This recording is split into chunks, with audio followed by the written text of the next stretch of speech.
my name is Meiyan, and today I'll be the representative of my group to explain to you the application of matrices, which is eigenvalues and eigenvectors. Today we will be finding the natural frequency of a spring mass system using matrices and to determine the importance of matrices, eigenvalues and eigenvectors. Now, a spring mass system will look something like this. This yellow box and blue box. Let's label the yellow box as B1 and blue box as B2. B1 has a mass of 10 kg and B2 has a mass of 20 kg.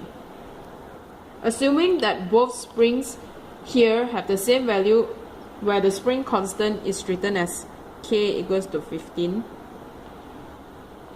Now consider the motion of this system. Newton's second law states that F is equals to ma, while Newton's third law stated that for every action there is an equal and opposite reaction. F is equals to ma, and according to Hooke's law, F is equals to negative kx. Now, these two equations can be equated as ma equals to negative kx. Box 1 and box 2 are oscillating to the right. Okay, B1 oscillates to the right with a distance of x1, and B2 oscillates at the displacement of x2. By applying Newton's second law, Newton's third law, and also Hooke's law, we are able to develop a motion equation of the spring mass system, where for B1, ma is equals to negative kx1 plus kx2 minus x1. Okay, for B2,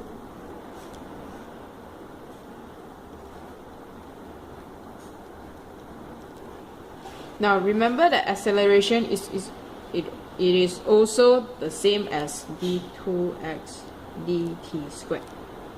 Okay.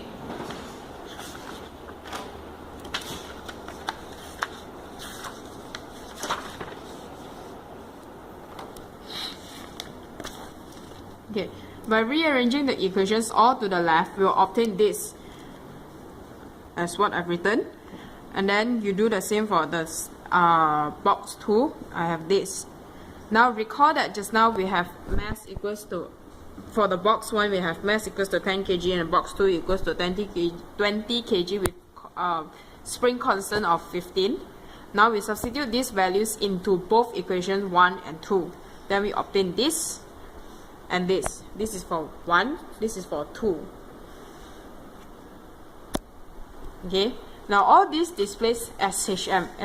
SHM is simple harmonic motion. For SHM, we know that the displacement x can be written as this. Now we differentiate the x, we get this, and double differentiate it, we get this. Now we substitute this equation and this equation into these two equations. Then we obtain this. Okay. Now, from equation 1 and equation 2, we can simplify and we get this for equation 1 and we get this for equation 2. Up to this point, we have not encountered any matrix. In the next part, I'll show you how we can use matrices to find the natural frequency. Now, from these two equations, this equation, the simplified equations, we rewrite as this.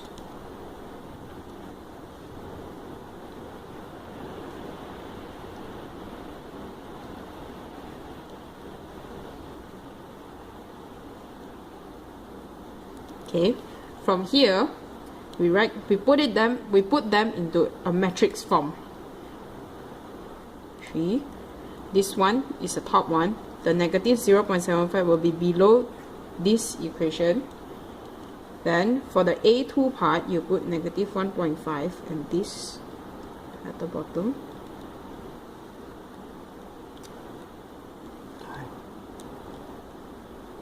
You put A1 here and A2 here, equivalent to 0, 0.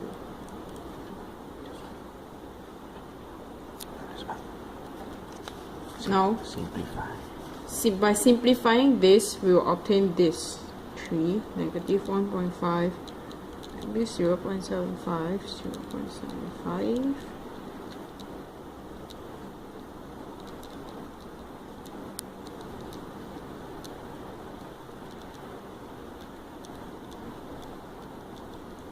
We will obtain this.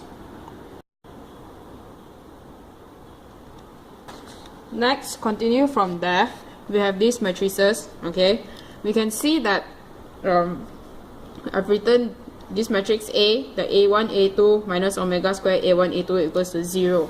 Now we let omega square equals to lambda. Then we substitute omega square with lambda, we get this equation. Now we let matrix A be this matrix, okay, and x equals to this. So we have ax minus lambda x. You can see from here, this is matrix A, this is x, lambda, and x, shown as below. Then you equate it, ax equals to lambda x. Then we include the identity matrix, the I. Put it in the equation where I is the identity matrix. We have two types of identity matrix. One is for 2 by 2 and one is for 3 by 3. This is a 2 by 2 and this is 3 by 3. But in this case, we are only using the 2 by 2. The 3 by 3 identity is for your reference. Now by rearranging the equation, we obtain this, where x is the eigenvector and lambda is the eigenvalue. By finding the determinant of the matrix, we are able to get this equation. And now we are able to solve and find its eigenvalues and eigenvectors for this example. Now, using the same example again, matrix A is this. Then we put it in the equation just now with the identity matrix, we obtain this. Okay, you're supposed to find the determinant using this matrix. Okay, we do this.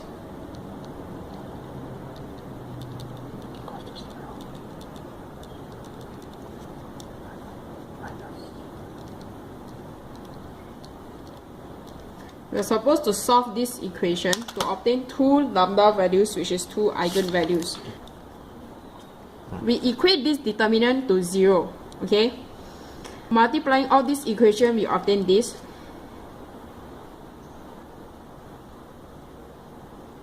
Substitute this equation into the calculator and we obtain two eigenvalues, which is this.